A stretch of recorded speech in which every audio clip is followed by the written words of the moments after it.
नमस्कार दोस्तों, मैं हूं आपका दोस्त अश्विनी निगम और इस वीडियो में हम लोग जानेंगे भारतीय संविधान के फेडरल सिस्टम को। दोस्तों, जैसा कि आप लोग जानते हैं, हमारा भारतीय संविधान की सबसे बड़ी विशेषता यह है कि यह सामान्य स्थिति में तो संघात्मक रूप में रहता है, अर्थात फेडरल सिस्टम ऑफ गवर्नमेंट के रूप में काम करता है, किंतु विशेष परिस्थितियों में अर्थात आपातकाल में यह यूनिटरी फॉर्म ऑफ गवर्नमेंट अर्थात एकात्मक रूप में परिवर्तित हो जाता है। भारतीय संविधान की सबसे बड़ी विशेषता यही है कि यह फेडरल सिस्टम ऑफ गवर्नमेंट को फॉलो करता है। अर्थात इस वीडियो में हम लोग जानेंगे कि फेडरल सिस्टम ऑफ गवर्नमेंट की क्या विशेषता होती है। सबसे पहला, संविधान की सर्वोच्चता। दोस्तों, जैसा कि आप लोग जानते हैं, हमारा भारतीय संविधान विश्व का सबसे बड़ा लिखित संविधान है, अर्थात इसकी सर्वोच्चता ही हमारे लिए सबसे महत्वपूर्ण है। अर्थात देश के सबसे बड़े कानून का पालन करना यह हम सभी का ही कर्तव्य होता है। संविधान से ऊपर कोई भी नहीं है। दूसरा, शक्तियों का विभाजन।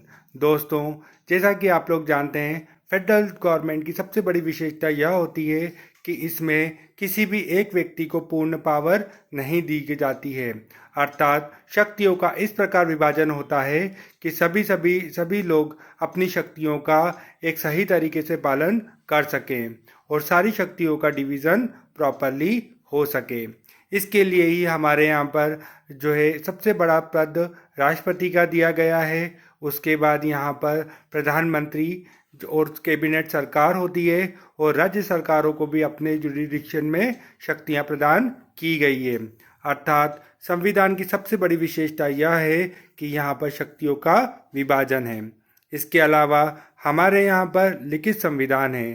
फेडरल गवर्नमेंट की सबसे बड़ी विशेषता यह होती है कि संविधान जो है वो लिखित होता है। हमारा देश का संविधान एक लिखित संविधान है, जो कि विश्व का सबसे बड़ा संविधान भी कहा जाता है। इस संविधान में 395 आर्टिकल है और आज के डेट में इसमें 12 अनुसूचियां हैं। इसके अलावा फेडरल गवर्नमेंट की एक विशेषता यह भी होती है कि यह अपरिवर्तनशील और कठोर होता है।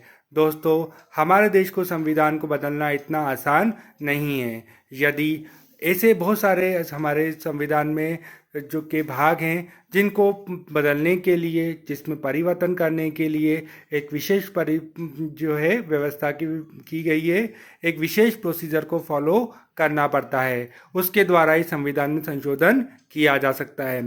भारत विश्व का सबसे अच्छा संविधान इसलिए भी कहा जाता है कि इस संविधान में मुश्किल से 100 से ही कुछ ज़्यादा ही परिवर्तन किए गए हैं। अर्थात सिर्फ 100 बार ही संविधान में परिवर्तन किया गया है। तो यह संविधान एक बहुत ही अच्छा जो है संविधान कहा जाता है। इसके अलावा फेडरल सिस्टम की सबसे बड़ी विशेषता यह होती है कि यहाँ पर न्यायपालिका को स्वतंत्रता प्रदान की गई है। जैसा कि आप लोग जानते हैं, हमारे देश की सुप्रीम कोर्ट और जो है डिस्ट्रिक्ट कोर्ट और हाई कोर्ट, इसको स्वतंत्र रूप से ही काम करने का अधिकार दिया गया है। इसमें एग्जीक्यूटिव और लेजिस्लेचर को इंटरफेयर करने का कोई भी अधिकार नहीं दिया गया है।